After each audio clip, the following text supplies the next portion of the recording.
It's time to speak your truth. If you've been holding things in or holding back or smiling and pretending normal, it's time to speak your truth. It's time to say the things that you've wanted to say, even if it feels so out of character. It is the parts of you that are yearning to be reconnected.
Hi, and welcome back. It's March 31st, 2026, and it is about 7:30 at night. I guess I should say that, seeing how there's no sunshine. The moon is fully out behind me. The sun is setting in front of me, and I'm in the middle. I feel as though I'm in the middle of the end and the beginning, and yet the end is the sun. And the beginning is the moon, seeing how we are moving into nighttime. And it's this complete role reversal of how we see things. And I was thinking about that today, of how everything that we have just once taken for granted, and just even definitions of things and explanations, and never really getting below the surface. And now we see so much. And we're realizing it's the opposite of what we once thought. And why am I having a hard time speaking right now? This is fascinating. So this moon is the new beginning. And I know that there is a new moon tomorrow, so it makes sense. And I think it's a Libra full or new moon.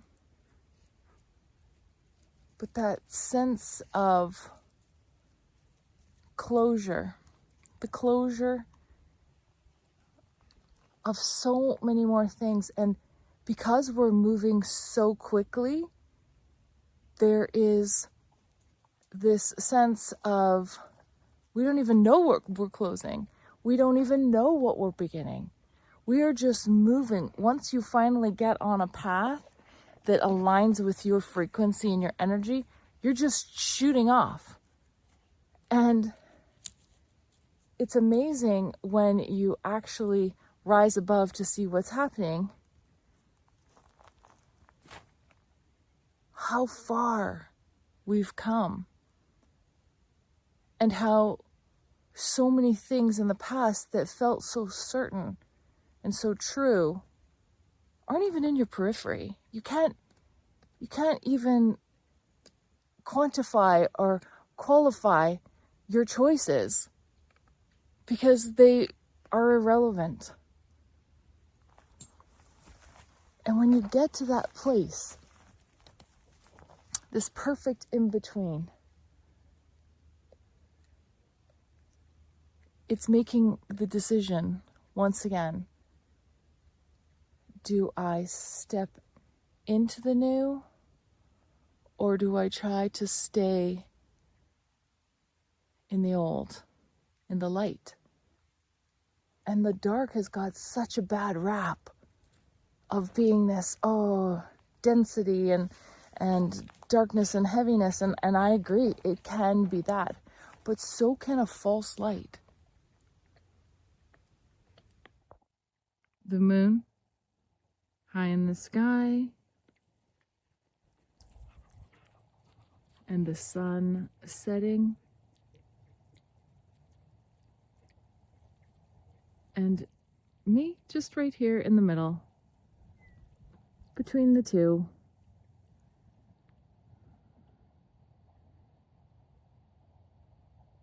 I'm trying to figure out what my next steps are on this path and this journey.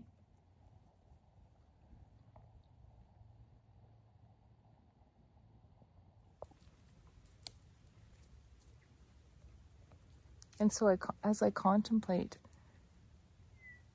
the next steps, I fully realize that they will be delivered to me in divine right timing, and to just follow the pull or the push, and to not be in a hurry, not make decisions in fear, this need to produce or perform or to get something out of fear that this worst case is going to happen, because we're trained to believe that the worst case is going to happen. And in my family, that's big. And working through this awareness that you gain through so many painful experiences, not joy. I feeling joy is so fleeting. Feeling pain lasts. And so it's finding your way through that pain, through that darkness, because the darkness is feeling like the world is closing in and it's so small and your options are so limited, and you're constrained from making decisions that would help you to once again see the light. And the light would be more options, seeing further into the distance, recognizing that you have choices. And so in this in-between, the ending of daylight and the beginning of darkness, it's not having fear of either, because you've lived through both and you can appreciate both for what they offer. The darkness is not all terrible doom and gloom. Sometimes that weight, that heaviness, that pressure actually keeps you still from getting yourself into something that is not meant for you, that is too quick moving, that you haven't actually gained or integrated and alchemized the energy and the messages that you have been receiving, the experiences you've had, the frequencies, the people you've met, all of these things, they're all energy. And if you don't slow down, you can be completely off course. And so you need those moments where you're abruptly stopped, or you're slowed down, or you're just held.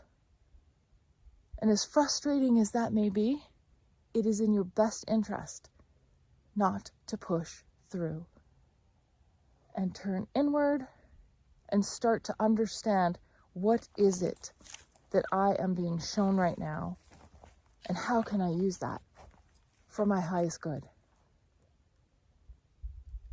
Because anytime you do that, you're actually raising the frequency and the experience of all other energy, opening up new pathways, opening up new understandings, opening up and carving new connections where more frequency can flow through much easier.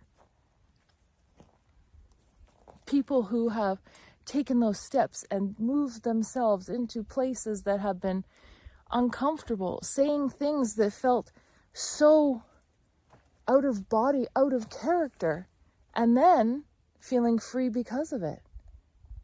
I think that is what is happening right now. This darkness stepping into this moonlight, into this new moon, full moon energy, it's speaking your truth. And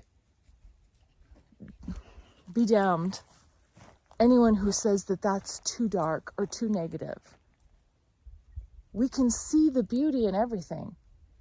And we can also recognize that sometimes we need to pick up a sword and we need to battle in the darkness. It's not all love and light. It's not. You can resonate a high frequency that is refined and still use all of that discernment and wisdom to bring that light into the dark places where you are still being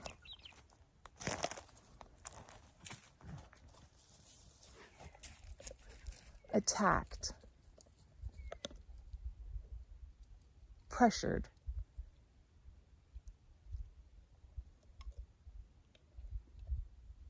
imprisoned, and hoping that you won't fight back by bringing that light and speaking it and showing it and shining it into those dark places. Because as we know, when you shine light into dark places, the cockroaches will scatter.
Thanks for watching, everyone. And until next time, speak your truth. Be very honest with yourself about what you like and don't like, where you're heading and who needs to be coming with you and who needs to stay behind. So until next time, stay safe, stay connected, and we'll see you really soon. Bye.